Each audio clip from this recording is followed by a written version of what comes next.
before the YFR in '92, the traditional gathering would probably have been conferences with the ministry and hymns. So this was something new, and there were new ways of, I guess, studying the word together, interacting. Do you remember any of that? Or was that something that stood out to you?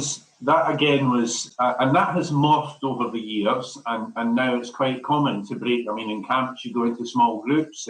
Together, you get together in the whole camp, and then you'll break into small groups according to age.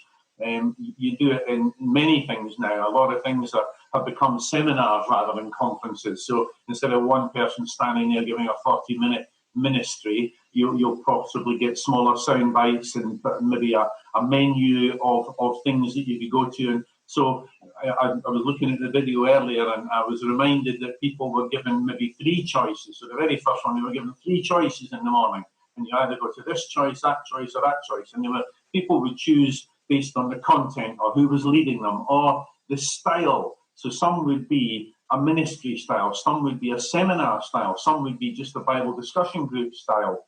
So, people could choose according to what they fancied or who they wanted to listen to. So that was a new concept whereby people could select. And of course, that has now gone on, and the convention in later years came out, which was just a one-day event where people were given maybe 10, 20 choices. At some points, they were given too many choices. So, we learned as we went on and tried to cater for everybody, but maybe too many. But that was the first of them. They would break into 3 groups in the afternoon and 3 groups in the evening, and you would choose your entertainment or your content according to the delivery and the subject matter, etc. No, it was very different. Sport, you're really into sport. Is there anything that stood out in YFR about sport? Was there anything unusual about some of the early events? Well, I think Kinmel, certainly. There was tennis there. I remember playing tennis with Danny McWhinney.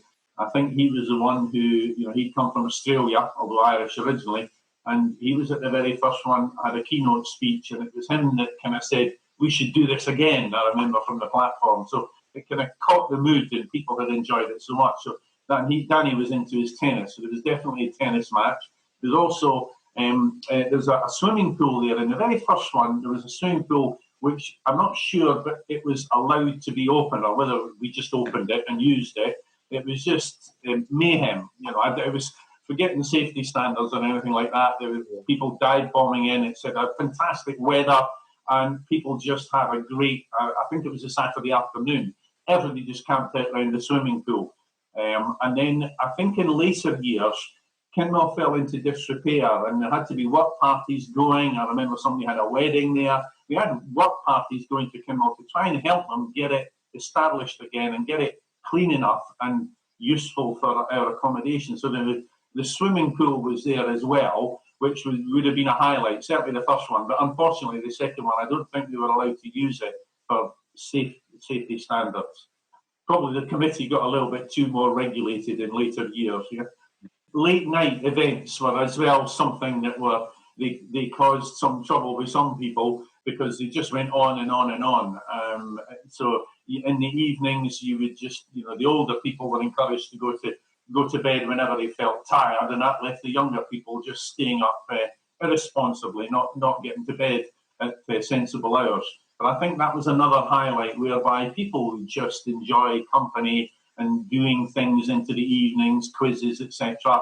And there would be talks about different corners of fellowship. So, Faith Welfare Trust would be involved, or different charities. Perhaps the people had opportunity to. Hayes Press was there, so people could mingle in and chit chat about different things late into the evenings, for sure. Are there any other things that stood out to you? Previous events? I know in some years, I'm not sure about the first one, but they were concerned about there being too many older people coming. And then I think because it was a youth event, a lot of older people would say, well, I'm not going because it's a youth event. But I think for me, I remember queuing for food, queuing for everything in the first one, because there was a kind of serving hatch and you had to go through the kitchen. But the older people felt very used and very useful, and they just catered for us amazingly. So there was a kitchen facilities there, and we'd all queue up, 300 people all queuing up to get their breakfast or whatever. And the older people really worked their socks off in the kitchen and earned their corn there. So I think it was a good harmony of older, younger, and all age groups. Kind of felt like it was groundbreaking and an exciting event to be involved in. And I know the younger people appreciated being kind of waited on hand or foot. All the dishes were washed by a team, all the cooking was done by a team. And I think it was a good mixture of old and young, sort of foreign blood as well as homegrown blood as well. It was just a fantastic coming together and celebration of the fellowship, etc.